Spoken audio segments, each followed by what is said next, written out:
우리 하나님 말씀 보도록 하겠습니다. 하나님 말씀은 우리 마가복음 3장 1절부터 5절입니다. 저와 여러분이 한 절씩 교독하겠습니다. 예수께서 다시 회당에 들어가시니 한쪽 손 마른 사람이 거기 있는지라.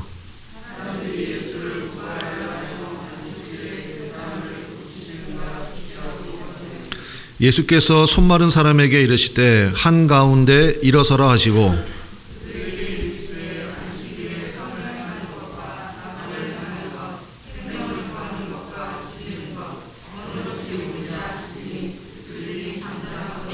오절은 다 같이 읽겠습니다.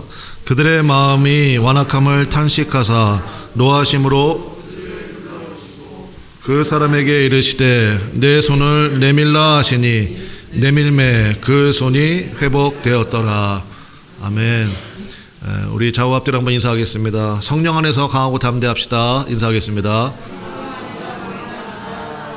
강하고 담대 하시기를 바랍니다. 오늘 예배 가운데 특별히 우리 조한웅 형제도 우리 함께 예배 가운데 참여해서 너무너무 반갑고 좋습니다. 믿음이 작동하는 사람이란 제목으로 하나님 말씀 증거하도록 하겠습니다. 여러분 그런 말씀 들어보셨습니까? 천국은 침노하는 자의 것이다 라는 말씀 들어보셨습니까? 그 이야기의 본뜻은 뭐냐면 구원받은 성도는 적극적인 순종의 삶을 살아야 한다라는 그 뜻입니다.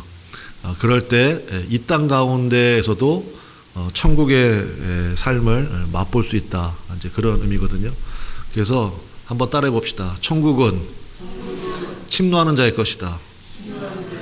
내가 하나님 죽어서 가는 천국도 우리가 중요하지만 이 땅 가운데 있을 때 적극적인 순종의 삶을 살아야 돼요.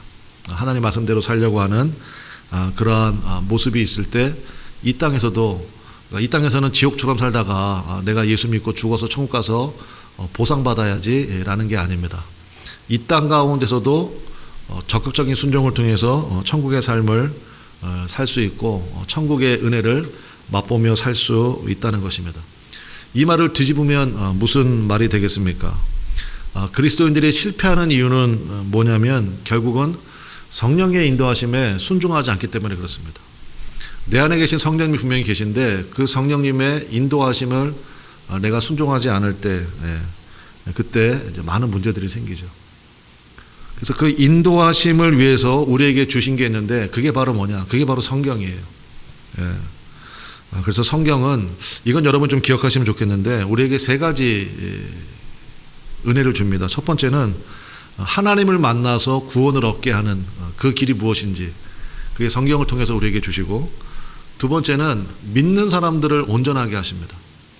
그러니까 이 온전하게 한다는 것은 이제 히브리어로 얘기하면 샬롬 이런 뜻인데 어느 한 부분에도 모자람이 없게끔 만들어 주신다는 거예요. 그러니까 성장하고 성숙할 수 있도록 그러니까 믿는 사람을 온전하게 하는 길이 어디에 있어요? 성경책에 있어요. 그 다음에 세 번째는 뭐냐? 하나님이 주시는 복을 누리게 합니다. 하나님이 주시는 복을. 그래서 성경은 우리에게 이렇게 세 가지 은혜를 준다고요. 다시 한번 정리합시다. 성경이 우리에게 주는 세 가지 은혜. 첫 번째 한번 따라해 볼까요? 하나님을 만나 구원을 얻게 하고, 네, 그 다음에 두 번째 믿는 사람들을 온전하게 하고, 네, 그 다음에 세 번째 하나님이 주시는 복을 누린다. 그러니까 성경을 읽어야 되겠어요? 읽지 말아야 되겠어요? 성경을 읽고 배우는 것을 통해서 하나님 말씀을 듣고 그 다음에 순종하는 법을 우리가 배울 수 있게 된다는 것입니다. 그래서 여러분 제일 중요한 투자는 어디다가 뭐 땅을 사고 뭐 아파트를 사고 이게 아니라 제일 확실한 투자는 뭐냐? 매일 성경 읽고 매일 성경 말씀을 묵상하는 거예요. 그것이 가장 확실한 하나님을 만나 구원을 얻게 하고 그 다음에 믿는 사람들을 온전하게 하고 하나님이 주시는 복을 누리게 하는 게 성경에 있는데 그것보다 더 중요한 게 어디 있어요? 그래서 여러분 결심은요 12월 31일에만 하는 게 아니에요. 오늘 같은 날 좋잖아요. 왜냐? 내일이 무슨 날이에요? 광복절이에요. 제가 보니까 78주년 광복절이래요. 78주년 광복절이니까 광복절 맞이 결심. 뭐 하자? 예, 성경 읽자. 예, 그렇죠. 성경 읽자. 성경 말씀을 매일 읽고 묵상하는 것. 성경 말씀을 매일 읽고 묵상하다 보면요, 하나님의 음성을 내가 다양한 채널을 통해서 듣게 되는 길들이 열리기 시작한다는 것입니다. 그래서 하나님 말씀을 듣는 것이요, 굉장히 익숙해져요. 그럼 우리가 하나님 말씀대로만 살면 행복하겠어요? 안 행복하겠어요? 네, 제가 질문이 굉장히 어리석죠. 그러니까 근데 문제는 하나님 말씀을 우리가 잘 들어야 되잖아요. 그 잘 듣는 방법이 바로 성경 말씀 속에 있다라는 것입니다. 그래서 오늘 두 가지 살펴보겠는데요. 첫 번째는 우리 구원받은 성도는, 그러니까 우리를 얘기하는 거죠. 구원받은 성도는 예수님의 말씀을 듣고 인도하심을 받는다는 거예요. 우리 한번 따라합시다. 나는 예수님의 인도하심을 받는다. 믿습니까? 예수님이 이렇게 가이드 해주신다고요. 인도해 주신다는 것입니다. 제가 화면에 말씀 하나 준비했는데 요한복음 10장 27절 말씀인데 우리 함께 한번 읽어보시겠습니다. 시작. 내 양은 내 음성을 들으며 나는 그들을 알며 그들은 나를 따르느니라. 아멘. 내 양은 내 음성을 뭐 한다고요? 듣는다고요. 그러니까 우리는 주님의 양이잖아요. 우리는 주님께서 기르시는 양들인데 주님의 음성을 듣는 것이 이거는 굉장히 특별한 일이구나. 아주 기도 많이 한 분이나 우리 뭐 목사님, 장로님, 권사님은 돼야 주님의 음성을 듣겠구나가 아닙니다. 그러니까 주님께서 기르시는 양이라면 자동으로 주님의 음성을 들어야 된다는 거예요. 내 양은 내 음성을 듣는다 그랬으니까. 그러니까 예수님의 인도하심을 받는다는 게 뭐냐? 예수님의 음성을 듣는다는 것입니다. 여러분, 예수님이 이렇게 하라고만 하면 그걸 몰라서 우리가 헤매는 거지, 예수님이 이렇게 하라는 것만 분명하다 그러면 여러분 하시겠어요? 안 하시겠어요? 좀 생각해 봐야 돼요. 좀 기도해 볼까요? 기도해 보고 결정해 볼까요? 예수님이 인도하다는 것만 분명하다 그러면 그렇잖아요. 그거를 마다할 사람은 없을 거라고요. 그 길은 확실한 은혜의 길이고 우리의 삶의 축복의 길이고 행복의 길이라는 것이 분명하기 때문에. 그러면 이제 우리가 한 가지만 좀 고민하면 됩니다. 그러면 음성은 어떻게 듣지? 이제 요게 문제예요, 사실은. 어떻게 하면 우리가 주님의 음성을 들을 수 있는가? 첫 번째는 뭐냐? 따라해 보겠습니다. 믿어야 한다. 네, 믿어야 합니다. 믿어야 돼요. 내 양은 내 음성을 듣는다 그랬잖아요. 그러니까 그거를 믿어버려야 되는 것입니다. 믿음은요, 단순히 내가 뭐 고백한다고 아니면 노력한다고 생기는 것이 아니기 때문에 그렇습니다. 믿음이 난 예수님 믿습니다. 물론 고백이 중요하죠. 근데 고백만 한다고 되나요? 노력한다고 믿음이 생기는 것도 아니거든요. 그러니까 믿음은 어떻게 하면 생긴다고 성경에 기록되어 있습니까? 믿음은 어느 때 생긴다고요? 하나님의 말씀을 듣는 중에 생긴다고요. 말씀을 들을 때 믿음이 우리 가운데 생깁니다. 그래서 반복적으로 하나님 말씀을 듣는 것이 그래서 굉장히 중요한 거예요. 믿음은 들음에서 나며 라고 성경에 기록되어 있기 때문에. 그 캐나다에 사는 조카들이 이제 와서 저희 집에서 며칠 머물렀는데 걔네들은 이제 2개국어를 잘해요. 캐나다 말도 잘하고, 캐나다 말이 뭐예요? 영어예요. 영어 잘하고, 그 다음에 한국말도 잘합니다. 물론 캐나다 시민권자이긴 한데, 그래서 그래도 피는 이제 한국 피니까 그 부모들이 아주 그거를 신경을 많이 썼더라고요. 그래서 그런데 자기들끼리 얘기할 때는 막 영어로 얘기해요. 그 두 남매가 서로 얘기할 때는 제가 무슨 얘기하나, 제가 여러분 영어 좀 하는 거 아시죠? 무슨 얘기하나 이렇게 들어봤는데 잘 못 알아듣겠더라고요. 근데 보세요, 걔네들은 한 번도 영어 학원을 다닌 적이 있겠어요, 없겠어요? 근데 이렇게 영어를 잘하죠? 걔네들이 고백했나요? 노력했나요? 딱 한 가지예요. 걔네들은 많이 들었어요. 무지무지하게 많이 들었습니다, 영어를. 그러니까 영어, 친구들도 다 영어 쓰고, 학교 가도 영어 쓰고, 뭐 TV 틀어도 영어만 나오고, 그러니까 영어가 굉장히 유창해요. 믿음도 마찬가지입니다. 그러니까 하나님의 말씀을 듣는 곳에 자꾸 내 자신을 노출시켜야 돼요. 말씀 듣는 곳이다 그러면 달려가야 되고, 또 말씀을 듣다 보면 분별도 생깁니다. 그래서 제가 재밌는 얘기 들었는데, 이제 제 동생이 이제 아이들 픽업하러 학교로 가잖아요. 학교를 가가지고 이제 뭐 아이들 이름 부르고 이제 거기는 영어로 해야 되니까 하면 그 딸아이가 와가지고요 아빠 입을 막는데요. 왜 막을까요? 창피하다. 창피하대. 그러니까 우리 아무리 노력해도 안 되는 부분이 있잖아요. 그래가지고 아빠 입을 와서 막는다 그러더라고. 제가 그 얘기 듣고 참 웃었는데, 그러니까 우리가 그런 거 있어요. 그러니까 하나님의 말씀 우리가 잘 듣고 하다 보면요, 이 말씀이 진짜 하나님의 말씀인지 아니면 그렇지 않은지 분별도 된다고요. 성경을 통해서 이것이 가능한데, 그래서 우리가 양육이나 또 예수님의 사랑 같은 제자 훈련 이런 거 받는 것이 굉장히 중요합니다. 그렇게 성경을 배우면 혼자 성경을 읽을 때는 깨달을 수 없었던 진리들을 이제 내가 깨닫기 시작하는 거죠. 그래서 여러분 교회 학교가 그래서 참 중요한 것 같아요. 교회 학교. 그래서 뭐 영어 학원, 수학 학원, 태권도, 뭐 미술, 발레 뭐 그런 학원도 좋긴 하지만 그것보다도 제일 중요한 건 교회 학교예요. 그래서 그 아이들이 어렸을 때부터 성경을 읽을 수 있도록. 그래서 어제는요 우리 아이들하고 이제 무리를 걸으신 예수님 그 이야기 같이 배우면서 야 우리 한번 그림 그려보자. 했고 아이들이 그 말씀을 듣고 무리를 걸으시는 예수님, 풍랑 가운데 두려워하는 제자들의 모습 이런 거 한번 그려봤다고요. 그런 것들이 그 아이들에게 굉장히 중요합니다. 그리고 우리 같이 기도하자. 얘들아 우리의 삶 가운데도 힘들고 어려운 일들이 있을 수 있잖아. 그때마다 우리는 예수님께 기도하면 돼. 그럼 예수님이 와서 우리의 삶에 평안함을 주셔. 참게 하시는 은혜가 있어. 정말이요? 정말이지. 우리 같이 기도할까? 여러분 우리 교회학교 홈페이지에 들어가서 그 아이들 기도하는 거 보세요. 얼마나 진지하게 기도하는지 몰라요. 네. 그런 교육들이 얼마나 중요합니까 여러분. 제가 지금부터 여러분에게 7가지 질문을 드릴게요. 그 질문은 뭐냐? 정말로 내 안에 예수님이 계신가? 그거를 여러분들이 확인할 수 있는 질문입니다. 했고 성령님이 뭐라고 그랬습니까? 예수님의 영이에요. 성령님이 내 안에 계시는가? 정말 예수님이 내 안에 계시는가?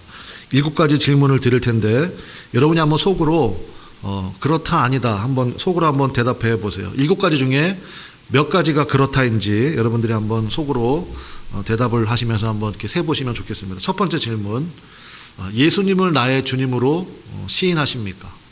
그러니까 예수님이 정말로 나의 구원자가 되시고 예수님의 십자가의 보혈이 바로 나를 위한 것이었다. 그러니까 예수님을 나의 주님으로 시인하는가? 두 번째, 하나님의 은혜를 느끼십니까? 예배를 드릴 때 대답하지 마세요. 그냥 속으로만. 그러니까 예배 드릴 때라든지 찬송 드릴 때 혹은 기도할 때 막 눈물이 나거나 은혜가 되거나 하나님의 은혜를 느끼십니까? 세 번째, 사랑과 용서의 마음이 생기십니까? 그냥 언제 때는 미워 죽겠어 그냥. 근데 그러면 안 되지. 사랑해 줘야지, 용서해 줘야지. 그런 마음이 느끼시는가? 네 번째 질문, 성령의 근심을 느끼십니까? 이건 양심하고 다른 거예요. 성령의 근심이 있습니다. 성령의 근심은 뭐냐? 내가 기도해야 되는데, 내가 더 주님께 가까이 가야 되는데. 성령의 근심을 느끼시십니까? 다섯 번째, 하나님을 아버지라고 부를 수 있습니까? 하나님을 내가 아버지라고 부를 수 있습니까? 여섯 번째, 하나님의 일을 하고 싶은 소원이 여러분 마음 가운데 있습니까? 그러니까 교회를 사랑하는 마음, 뭐 이런 걸 얘기합니다. 그 소원이 여러분 마음에 있습니까? 마지막 7번째, 전도할 마음이 있으십니까? 내가 꼭 내 교회를 인도하고 싶다. 7가지 질문 드렸는데, 물론 이 7가지에 전부 그렇습니다라고 대답할 수 있는 분도 있지만 몇 개만 해당되는 분도 있을 수 있다고 생각되는데, 진실되게 자신의 마음을 살피면, 그러니까 제가 보니까 한 4가지 정도가, 3가지는 잘 모르겠는데 한 4가지 정도는 제가 확실하게 목사님 예스라고 대답할 수 있습니다 라고 한다면 여러분 안에는 누가 계신 겁니까? 성령님이 계시는 거죠. 성령님이 누구라고요? 예수님이에요. 그러니까 내 안에 누가 계시는 거예요? 예수님이 계시다는 확실한 증거예요. 내 안에. 그러니까 제가 아예 여러분에게 이렇게 말씀드리면 더 쉬울 것 같아요. 날도 굉장히 오늘 별로 좋지도 않고 비는 안 왔지만 또 습하기도 하고 또 우리 교회는 멀리서 오시는 분도 있고 그러신데 여러분 다 교회로 오셨잖아요. 가서 예배 드려야지. 그거 하나만 봐도 여러분 안에 누가 계신 거예요? 예수님이 계신 거예요. 예수님의 영에 계신 성령님이 계신 거라고요. 그건 틀림없는 사실이라는 것입니다. 그러면 두 번째로 성령의 인도하심이 있을까요? 없을까요? 있으시단 말입니다. 그 성령님이 내 안에 그냥 와 계신 게 아니잖아요. 이제 두 번째 말씀 보겠습니다. 요한복음 14장 26절 말씀인데 우리 한번 같이 읽어보겠습니다. 시작. 보혜사 곧 아버지께서 내 이름으로 보내실 성령 말한 모든 것을 아멘. 보혜사 성령님, 그 성령님, 여러분 안에 계신 성령님이 약속하셨습니다. 모든 것을 어떻게 해주신대요? 가르쳐 주신대요. 네. 자녀 교육, 부부간의 어려운 문제, 사업상의 곤란한 문제, 그 다음에 관계 속에서 오는 어려운 문제, 이런 거 다 가르쳐 주신다는 거예요. 믿습니까? 그 다음 말씀이 굉장히 중요해요. 모든 것을 어떻게 하게 하신다고요? 생각나게 하신다. 그러면 주님의 음성은 뭐로 듣는 겁니까? 여기 써 있잖아요. 주님의 음성은 뭐로 듣는 거예요? 생각으로 듣는 거예요. 주님의 음성을 내가 자꾸 육성으로 들으려고 그러니까 어떤 분이 뭐 얘기할 때 내 환상으로 뭐 꿈속에, 그거는 굉장히 스페셜한 경우예요. 거의 다 주님의 음성을 어떻게 듣느냐? 뭐로 들어요? 생각으로 듣습니다. 생각으로. 생각을 통해서 주님의 음성을 듣게 된다는 것입니다. 내 안에 계신 성령님께서 말씀하신다는 사실을 늘 의식을 하고요. 그 말씀에 귀를 기울이면 됩니다. 그래서 여러분 제가 서두에 성경책이 중요하다는 말씀을 그래서 드린 거예요. 성경책을 읽고 묵상이 뭐예요? 생각하는 거잖아요. 말씀을 읽고 자꾸 생각해 보는 거예요. 그러면 여러분 생각의 영역이 점점 커져요. 그 주님하고 주파수가 잘 맞는다고요. 옛날에는 인터넷 뭐였어요? 뭐 천리안, 뭐 나우누리, 뭐 이런 거였어요. 그래가지고 그거 하려면 전화기 선을 꼽았어. 알아요? 그거를 아시는 분들은 저희 세대야. 그거 하고 있으면 엄마나 아빠가 야 전화 좀 쓰게 그거 좀 끊어라 이렇게 했거든. 근데 요즘도 그렇게 한 사람이 없잖아요. 요즘은 그냥 광케이블이에요. 그냥 5G예요. 기가 막혀요. 기가 막힌다고. 그러니까 성경책을 읽다 보면요, 우리의 생각이 광케이블이 되는 거예요. 주님과 연결이 너무너무 잘 되는 거예요. 그 생각을 통해서 말씀하신다는 게 무슨 얘기인지를 알아들어요. 그래서 성경 말씀을 매일 읽고 묵상하는 게 중요하다고요. 이거를 마귀도 너무너무 잘하기 때문에 마귀가 우리의 삶을 유혹하고 무너뜨릴 때도 마찬가지입니다. 마귀도 우리에게 뭐로 얘기하겠습니까? 생각으로 얘기합니다. 눈 한번 감아. 다 그렇게 살아. 왜 너만 특별하게 그렇게 하려고 하니? 이런 식으로 생각으로 역사한다고요. 가룟 유다가 예수님을 판 것도 마찬가지예요. 생각을 먼저 넣어줬습니다. 생각을 넣어줬을 때 그 생각을 가룟 유다가 실행해 버렸어요. 그러면 마귀가 내 안에 진을 칩니다. 마귀가 여기는 내 집 하고 그냥 집을 져버려요. 생각을 넣어줄 때가 굉장히 위험한 거예요. 그때 내 양은 내 음성을 들으며 말씀하셨잖아요. 그러니까 기도가 나와야죠. 주님의 생각을 붙들기를 원합니다. 기도가 바로 그런 거죠. 내가 하나님의 말씀을 듣기를 원합니다. 들으려는 자세를 가지고 기도하는 거예요. 기도가요, 그냥 내가 필요한 것만 주님께 쫙 목록 알려드리고 역사해 주실 줄로 믿습니다. 아멘. 그러고 마치는 게 기도가 아니라 주님의 생각을 듣는 거예요. 주님의 뜻이 무엇인지. 그러니까 주님 말씀하옵소서, 제가 듣겠습니다. 그러한 마음으로 기도하시면 주님께서 반드시 여러분에게 말씀을 주실까요? 안 주실까요? 반드시 주신다는 것입니다. 세 번째, 주변의 환경이나 만나는 사람들을 통해서 하나님의 말씀을 들을 수가 있습니다. 디모데전서 4장 4절 말씀인데 우리 한번 보겠습니다. 굉장히 중요한 말씀이에요. 같이 읽어볼까요? 시작. 하나님께서 지으신 모든 것이 선함에 감사함으로 받으면 버릴 것이 없나니. 하나님이 지으신 모든 것이 어떻다고요? 선하다고요. 네. 여러분 믿습니까? 진짜로 믿어요? 네. 물난리가 났어. 그래가지고 막 다 잠겼어. 진짜 하나님이 하신 것이 분명한데 선하신 거예요? 진짜 믿습니까? 관계가 다 깨져버렸어. 근데 진짜 하나님이 지으신 거라고 믿습니까? 그게 선하다고 믿습니까? 이게 선하게 되려면요, 그 다음이 중요해요. 그거를 뭐로 받아야 됩니까? 예, 그게 중요합니다. 한번 따라 합시다. 감사함으로 받으면 뭐가 없습니까? 버릴 게 없어요. 하나님이 나한테 이렇게 하셨단 말이에요. 근데 그거를 감사함으로 받으면 버릴 것이 없어요. 제가 어제 허리를 좀 다쳤다고 그랬잖아요. 그랬고 정말 저는 어제 이제 설교 준비했으니까, 그래 내가 이 설교 준비했는데 그냥 괜히 제가 안 들어도 되는 거거든. 내가 안 들면 다른 사람이 들어야 되기 때문에 제가 그거 치워주니라고 제가 들은 거예요. 들어가지고 이제 쓰레기통까지 그거 버려야 되니까. 근데 굉장히 무겁더라고. 듣는 순간에 내가 아차 싶었어. 그냥 그 찌릿한 거 있잖아요. 빡 신호가 오더라고. 근데 또 강한 척 해야 되잖아. 중간에 녹음 안 되고. 그러니까 끝까지 들고 갔다고요. 그러니까 나니까 확실히 문제가 생겼어요. 그랬고, 조금 지나니까 이제 굉장히 고통스러웠는데, 근데 제가 기도했어요. 하나님, 감사함으로 받으면 버릴 것이 없다고 했는데, 이럴 때는 제가 뭘 감사해야 됩니까?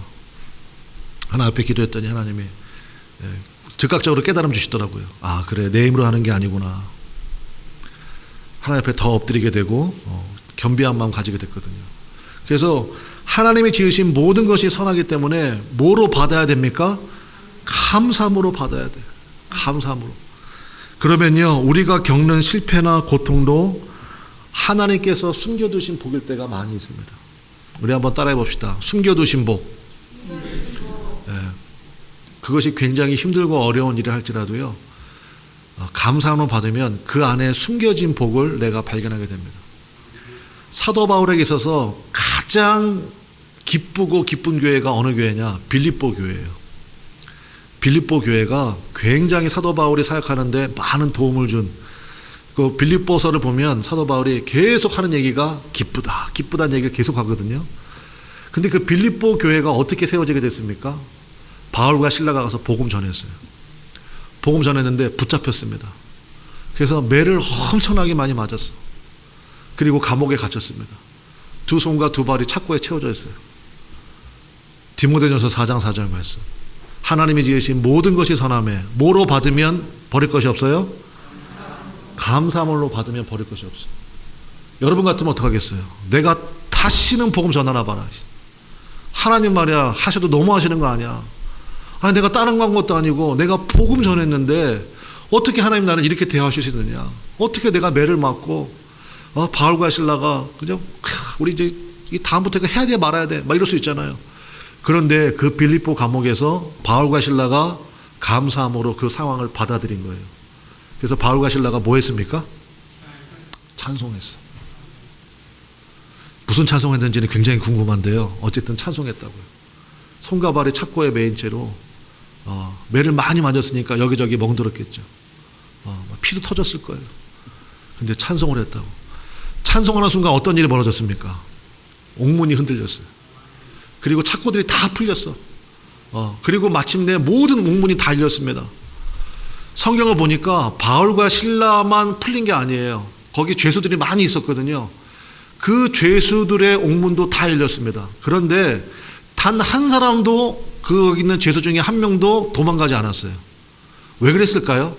저는 압도됐다고 생각을 해요. 은혜 아래 압도가 된 거예요. 막 옥문이 흔들렸으니까 그 감옥을 지키는 간수장이 깜짝 놀라가지고 튀어왔다고요. 그 당시에 로마법은요, 죄수를 지켜야 되는데 그 죄수가 도망을 가잖아요. 그러면 그 도망간 책임을 누가 져요? 간수장이 져요. 그 죄수의 죄값을 간수장이 받아야 돼요. 이 간수장은요, 오자마자 감옥문이 다 열렸으니까 다 도망갔다고 생각한 거예요. 그래서 칼을 뽑아서 자결하려고, 어차피 끌려가서 비참하게 매맞고 신문받고 죽나, 그냥 내가 여기서 내 목숨을 끊어야 되겠다고 칼을 뽑아가지고 자결하려는 순간 사도 바울이 말렸죠. 여보시오, 우리가 다 여기 있습니다. 너무너무 놀란 거예요. 그리고 나서 그 유명한 말이 나오죠. 무슨 말이에요? 내가 어떻게 하여야 구원을 얻습니까? 그때 사도 바울이 그 유명한 말씀, 주 예수를 믿으라. 그리하면 너와 내 집이 구원을 얻으리니. 그게 그 사건이에요. 그래서 그 간수장과 또 한 사람 루디아, 이 두 사람, 그리고 모르긴 몰라도요, 거기 있던 죄수들도 그 은혜 아래 그 모든 상황을 지켜봤으니까.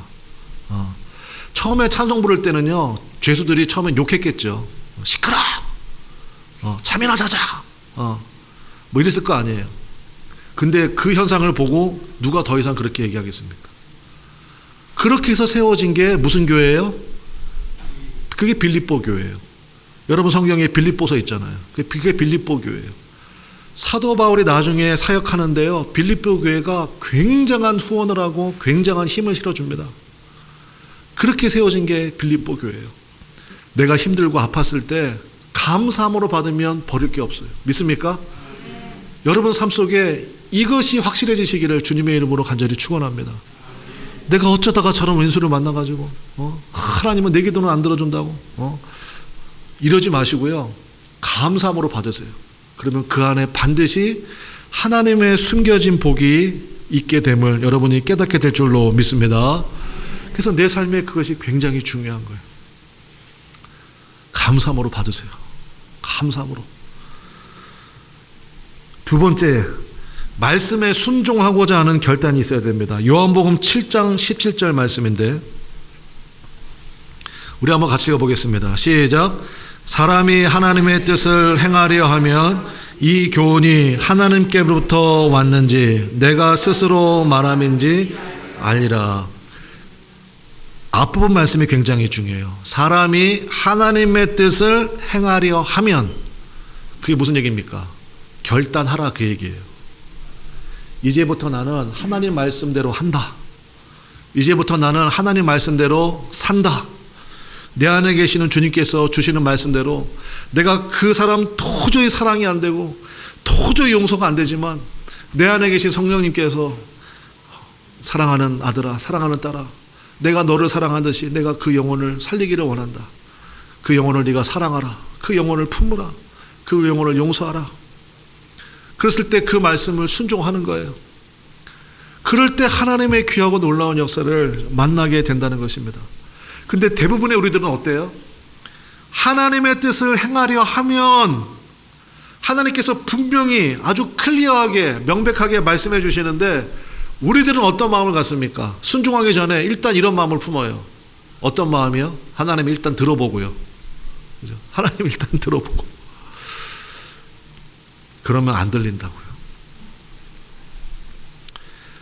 하나님 일단 들어보고, 그게 무슨 얘기입니까? 하나님 일단 말씀해 보세요. 일단 들어보고 그게 제 마음과 맞으면 오케이, 제가 하겠습니다. 근데 제 마음하고 안 맞으면 말은 안 하지만 하겠다는 거예요, 안 하겠다는 거예요? 보류하겠죠. 주님, 지금은 그게 아닙니다. 지금은 그럴 상황이 아닙니다. 뭐 이런 식으로. 여러분, 하나님은 우리의 아버지가 되십니다. 우리의 아버지가 되신다는 것은 무슨 얘기냐? 우리에게 가장 좋은 걸 주신다고요. 가장 좋은 걸 주신다.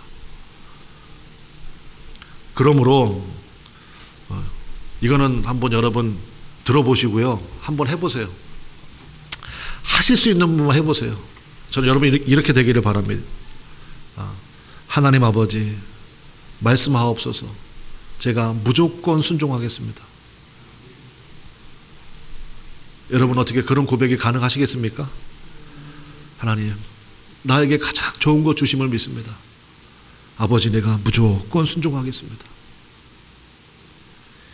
여러분의 마음속에 이 결단이 서시기를 주님의 이름으로 간절히 축원합니다. 그러면 그때부터 하나님의 역사를 만나게 되고 그 다음부터 믿음의 영역이 달라져요. 왜 나는 자꾸 다람쥐 쳇바퀴 돌듯 하는 그런 삶을 사나? 뭔가 하나가 순종이 안 되는 거예요. 오늘 그거를 깨버리시기를 바라요. 말씀의 결론 맺겠습니다. 오늘 설교 제목이 뭐죠? 믿음이 작동하는 사람이에요. 여러분, 믿음이 작동하십니까? 믿음이 작동한다는 것은 뭐냐? 믿음이 역사한다는 뜻이에요. 믿음이 역사한다는 것은 뭐냐? 하나님의 일들이 내 주변에서 나타나기 시작한다는 거예요. 이거는 굉장한 일이죠. 그럼 하나님의 일은 어떻게 나타나느냐? 이거 잘 들으세요. 정말 잘 들으세요. 지금까지 졸았더라도 지금부터는 졸지 마. 이건 정말 중요하니까. 하나님의 역사는 어떻게 나타나냐면 오늘 말씀 속에도 나오는데 순종과 신뢰가 교차하면서 일어납니다. 뭐와 뭐요? 순종과 신뢰. 제가 일전에 한번 말씀드렸습니다. 순종은 뭡니까? 내가 할 수 있는 것을 하는 게 순종이에요. 신뢰는요, 내가 할 수 없는 것을 맡기는 거예요. 이 두 가지가 같이 가야 돼요. 근데 첫 스타트는 거의 뭐겠어요? 순종이에요. 순종과 신뢰가 교차하면서 역사하기 시작합니다. 이 두 가지가 만나기 시작했을 때 그때 스파크가 뜨기 시작하고요. 그때부터 하나님의 역사가 내 삶 가운데 나타나기 시작한다고요. 예를 한번 들어보겠습니다. 중풍병에 걸린 친구가 있습니다. 그 친구가 예수님 만나면 그 병이 나을 것 같다는 믿음을 그 친구들이 다 가졌어요. 그런 주변에 친구들이 있다는 건 너무너무 좋은 거죠. 그래서 이 친구들이 그 중풍병에 걸린 우리 친구를 침상에 누인 채 예수님께 데리고 갔습니다. 이게 바로 뭐예요? 내가 할 수 있는 걸 하는 거예요. 얘 혼자서는 못 가잖아요. 그러니까 내가 할 수 있는 걸 하는 거예요. 그래서 침상이니까 내 구퉁이니까 한 사람씩 들었다고요. 내 친구 예수님 만나야 되지. 그래서 들고 갔습니다. 근데 사람이 너무 많은 거예요. 내가 할 수 있는 게 있거든요. 순종의 영역이 있다고요. 그러니까 항상 우리가 그거 고민해야 돼요. 이 상황에서 내가 지금 할 수 있는 게 뭐지? 딱 보니까 옥상으로는 올라갈 수 있을 것 같아. 옥상에 올라가서 지붕을 뜯어버리고, 그 당시에 지붕이라는 게 별게 아니잖아요. 그냥 진흙하고 풀하고 얽히설키 그냥 반죽해가지고 만들어 놓은 게 지붕이니까 그거 그냥 뜯어버리면 된다고요. 야, 지붕으로 올라가자. 그래서 그 친구를 지붕으로 데리고 올라갔어요. 그리고 줄을 달아가지고 예수님 밑으로 그냥 딱 내렸다고요. 내가 할 수 있는 거를 해야 됩니다. 그게 바로 뭐예요? 순종이에요, 순종. 중풍병에 걸린 친구를 내가 일으킬 수는 없잖아요. 그거는 맡겨야 된다고요. 그래서 주님 앞에 딱 내려놨더니 예수님이 그 중풍병자에게 뭐라고 말씀하시느냐? 내 침상을 들고 걸어가라, 이렇게 말씀하셨어요. 그게 무슨 얘기입니까? 그 환자에게 신뢰에 근거한 순종을 명령하신 거죠. 내가 너 고칠 수 있다는 거 너 믿냐? 그러면 네 침상을 들고 걸어가라. 그래서 그 중풍병에 걸린 그 친구가요, 그 자리에서 벌떡 일어나가지고 자기 침상을 들고 걸어갔다고요. 순종과 신뢰가 항상 같이 역사한다고요. 오늘 본문 말씀에는 어떤 사람이 나왔습니까? 손 마른 사람이에요. 손이 말랐다는 것은 뭐냐? 신경이 다 죽었다는 얘기입니다. 그게 손이 말랐다는 거예요. 그냥 손이 말라 비틀어진 겁니다. 신경이 다 죽어 있습니다. 그 사람에게 예수님이 뭐라고 말씀하십니까? 내 손을 내밀라 말씀하시잖아요. 이거는 순종의 영역이에요? 신뢰의 영역이에요? 신뢰의 영역이잖아요. 아니, 손 마른 사람이 손이 이게 펴지지가 않는데 손을 어떻게 내밉니까? 예수님이요, 불러다가 막 안수기도 해주시고, 뭐 고쳐주시고, 그 다음에 손 내밀어봐라, 이렇게 말씀하지 않으셨어요. 그 한가운데 세우신 다음에 내 손을 내밀라, 이렇게 말씀하셨거든요. 그게 뭐예요? 신뢰에 도전하신 거예요. 이처럼 하나님의 역사는요, 순종과 신뢰가 우리 옛날에 그 배틀 짜는 것처럼 시줄과 낫줄처럼 연결이 돼야 돼요. 여러분 삶에도 마찬가지입니다. 여러분 삶 속에 하나님의 역사가 나타나기를 주님의 이름으로 간절히 축원합니다. 그러려면 내가 할 수 있는 순종을 해야 된다고요. 내가 할 수 있는 순종을 하나님 앞에 최선의 순종을 드려야 돼요. 그리고 나머지는 맡기는 거예요. 나머지는. 근데 자기가 할 거 아무것도 안 해. 이거 내가 할 수 있는 거거든. 근데 안 하는 거예요. 미루는 거예요. 그리고 하나님의 역사를 바라요? 언감생신? 하나님의 역사가 없다고요. 내가 지금 하나님 앞에 할 수 있는 것이 무엇인가? 주님께서 생각을 통해서 말씀하신다고 그랬잖아요. 그걸 내가 하는 거예요. 하나님은요, 내가 할 수 없는 거는 아예 얘기를 안 하십니다. 내가 할 수 있는 거, 그걸 내가 한단 말이에요. 하나님, 제가 손이 다 말랐는데요, 제 안에 사랑이 아무것도 없는데요, 제가 하겠습니다. 그래서 말하는 거예요. 내가 당신 용서해. 내가 당신 사랑해. 네, 주님, 손이 말랐지만 주님께서 말씀하시니 제가 내밀겠습니다 하고 내밀었더니 손이 어떻게 됐어요? 펴졌단 말이에요. 순종과 신뢰가 항상 같이 가야 돼. 그래서 여러분, 주님께 할 수 있는 여러분의 최고의 순종을 드릴 수 있게 되시기를 주님의 이름으로 간절히 축원합니다. 그럴 때 하나님이 딱 한 가지를 말씀하세요. 마지막에 말씀하시는 게 네가 나를 신뢰하냐? 내 침상을 들고 걸어가라. 내 손을 내밀라. 아무한테나 예수님이 그 말씀하시는 거 아니에요. 순종했을 때 주님이 주시는 말씀이에요. 정리하겠습니다. 6단계가 있는 것 같아요. 제가 보니까 첫 번째는 뭐냐? 따라합시다. 예수님을 믿는다. 두 번째, 순종의 영역의 일을 주십니다. 순종할 것을 주님께서 딱 떠올려 주세요. 그럼 내가 그거 해야 돼요. 그럼 세 번째, 따라합시다. 예수님이 말씀하기 시작하신다. 무슨 말씀이요? 이제 신뢰가 필요한 그 말씀을 예수님이 내게 주십니다. 그럼 그때는 예수님을 딱 신뢰하면 돼요. 믿고 맡기면 됩니다. 그러면 신뢰가 작동하기 시작합니다. 그럼 다섯 번째, 역사가 나타나요. 아멘. 하나님의 놀라운 역사를 만나게 된다는 것입니다. 그럼 마지막 여섯 번째가 뭐냐? 믿음이 커져요. 그 이전 차원의 사람이 아니에요. 완전히 달라집니다. 이제는요, 그 단계를 뛰어넘게 됩니다. 믿음의 도약이 나타난다고요. 성장하게 되고 성숙하게 된다는 것입니다. 바라고 원하기는 이 말씀을 듣는 우리 모두가 여러분 믿음의 사이즈가 달라지시기를 주님의 이름으로 간절히 축원합니다. 그래서 오늘 여러분이 하실 일은 뭐냐? 주님 앞에 엎드리는 거예요. 주님께서 내게 말씀하심을 여러분 다 믿으시죠? 생각을 통해서 분명히 말씀하십니다. 그건 틀림없는 사실이에요. 내가 뭘 순종해야 되는지, 뭘 원하시는지 여러분이 할 수 있는 것을 명령하신다고요. 그럼 그거 하세요. 그러면 하나님의 놀라운 역사를 우리 모두가 누리게 될 줄로 믿습니다. 우리 주가 일하시네. 이 말씀 준비가 끝남과 동시에 주님께서 제게 떠올려 주신 찬송입니다. 주가 일하십니다. 정말 주가 일하십니다. 주께 아끼지 않는 자에게 주가 일하십니다. 신뢰하며 걷는 자에게 바로 그 주님께서 역사하시는 줄로 믿습니다. 우리 찬송을 부른 후에 우리 기도할 텐데, 하나님, 제가 주님께 순종하겠습니다. 주님만을 신뢰합니다. 그러면 여러분 삶 속에 정말 주님이 일하시는 일들을 우리가 보게 될 줄로 믿습니다. 우리 그러한 일들, 그러한 간증들이요, 여러분 삶 속에 또 우리 교회 가운데 차고도 넘치는 은혜가 있기를 바랍니다.